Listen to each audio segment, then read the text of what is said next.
I've noticed a pattern that has repeated across civilizations on multiple continents for 5,000 years, and I want to start with the United States dollar. Since the creation of the Federal Reserve in 1913, it has lost over 99% of its purchasing power. Since 1971, the US dollar has not been backed by gold. Between 2020 and today, roughly 40% of all of the American dollars that have ever been in circulation were created. And that's a significant reason why we have so much inflation today. But this is not new. For the last 5,000 years, civilizations have gone through the same cycle. A period of apparent prosperity, fueled by abundant money, followed by struggle where money loses value, followed by war, division, polarization, and then collapse, followed by a reset into a new currency with new promises. And then the cycle starts again. It just turns out that this time the United States is the top of the monopoly on money, and this is the end of its cycle.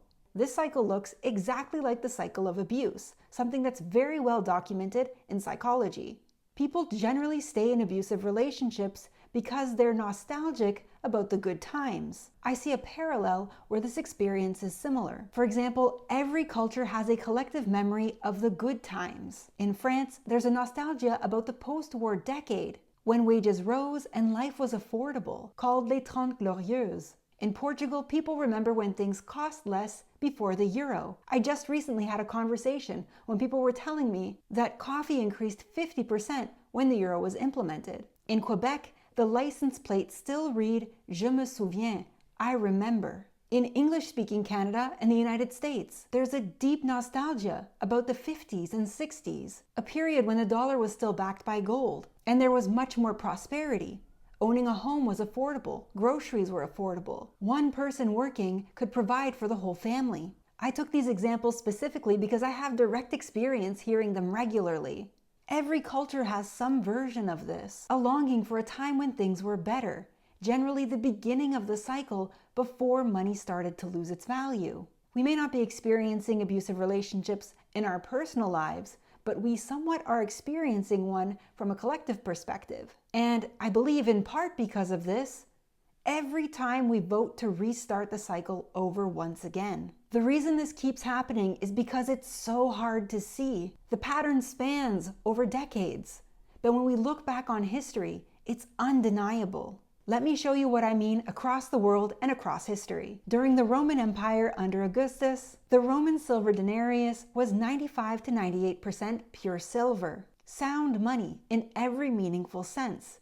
Scarce, durable, and trusted across the world. But over the next 200 years, emperor after emperor took the silver and diluted it. What they did is they mixed in cheaper metals, mainly copper and bronze, to stretch the money supply. Having more money in the system allowed them to fund wars and maintain the appearance of wealth. By the 3rd century, what was once nearly a pure silver coin contained less than 5% silver.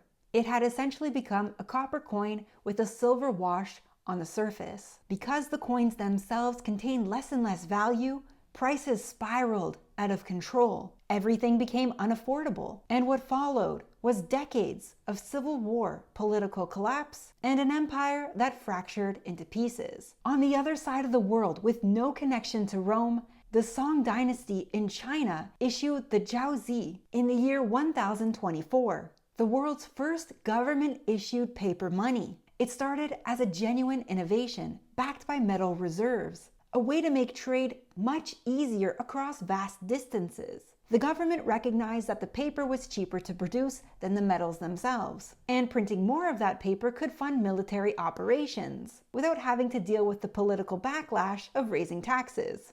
And so, by the 13th century, the currency had hyperinflated into worthlessness. The more paper they created, the less value it had. In a civilization that had never encountered Rome or studied its collapse, the exact same sequence played out. If two societies that never met, separated by thousands of miles and centuries, made the exact same mistakes and suffered the exact same consequences, what does that tell us about the nature of this problem? In the 1790s in France, the French revolutionaries seized church lands and issued a new currency called l'Assignat. It was backed by the value of that confiscated property. But within 7 years, the Assignat was worthless because the government printed way more money than the value of the underlying land. What happened next is the textbook example of the Cantillon effect.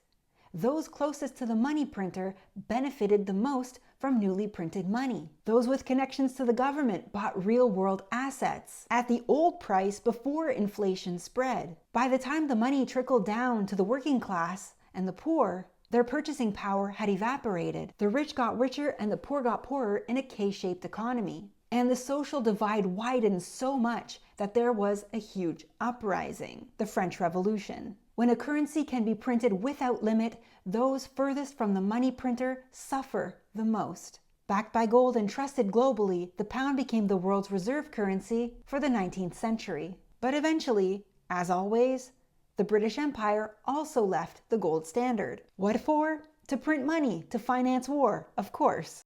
Something that would have been impossible had they stayed on a gold standard. Once again, the cycle ended in war, and a new global reserve currency rose from the ashes, the United States dollar. A promise of hope, once again, which is clearly crumbling today. There's a thread you may have noticed here. Fiat money funds war. It funded Rome's expansion, the Song Dynasty's military campaigns, France's revolutionary wars, and Britain's colonial apparatus. And I'll tell you, nothing's changed. When money can be printed from nothing, the cost of war becomes invisible. Just 5,000 years of history repeating itself over and over, humanity's karmic cycle. And for anyone who thinks hyperinflation could never happen in the West, that this is something that happens in quote-unquote banana republics, it already did less than 100 years ago. The Weimar Republic, which was Germany, printed marks to pay the reparations for the First World War. And within 2 years, the currency degraded so much that people needed wheelbarrows of cash to make everyday transactions, like just to buy a loaf of bread. I find these photos so significant. The woman who's on her knees, she's putting a bunch of paper money into a chimney to burn it because it was cheaper to burn the paper money itself rather than go out and buy wood. Like I said, we think this can't happen in the West, and yet. People that had saved money over months suddenly lost all of their savings. Abundant money once again led to social divide. What filled the void was extremism, division, polarization, xenophobia, the perfect conditions for authoritarianism. And even 2,000 years ago, a man walked into a temple and overturned all the tables. Those tables were those of the money changers. It's the only recorded time that Jesus expressed anger. What the money changers were doing was debasing the currency and exploiting pilgrims. They were skimming value off of every exchange and profiting from a rigged transaction. 2,000 years ago, he saw what we are still learning today. Corrupted money corrupts everything it touches. Commerce, relationships, religion, human consciousness itself. When money is corrupted, it anchors humanity in scarcity. We hoard because we fear loss. We extract from each other and the earth because the system rewards extraction over stewardship. For 5,000 years, we've been trying to transcend this pattern using the exact same tool causing it. Money that someone somewhere can create more of. Money declared or decreed to have value. Every example that we just walked through follows the exact same sequence. We start with sound money, then we go to centralized control, the money gets debased, then the system collapses, and we restart with the new promise. And for 5,000 years, the only forms of sound money that we've had are gold and silver, physical metals that cannot be printed. But as you've seen, every time they've failed because they require trust. We must trust that governments, the emperors, the kings, those at the top of the system will not debase that currency. And as we can see throughout history, that has always been violated. If we finally want to break this pattern, we actually need sound money that doesn't require centralized trust. And for the first time in 5,000 years, we actually have that opportunity. Bitcoin is the tool that breaks this karmic cycle. It is the world's scarcest form of currency. 21 million whole units, that's all that will ever exist.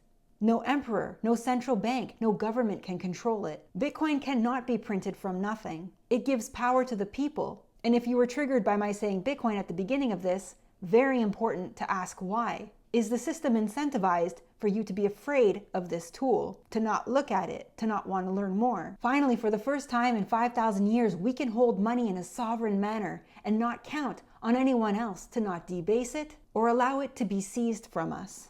Bitcoin ends a 5,000-year karmic cycle. The fiat prison finally has a wide open door. The question is, will you walk through it? If this resonated, the pattern recognition in Jeff Booth's book, The Price of Tomorrow, is what made this clear to me. He also provided the foreword to my book, Beyond Money, that goes much deeper into all of this. You can find it at Daniella.io/shop. My work has no ads and no sponsors, so if you want to support me, consider zapping me some sats at Daniella.io/V4V. Thanks for being here.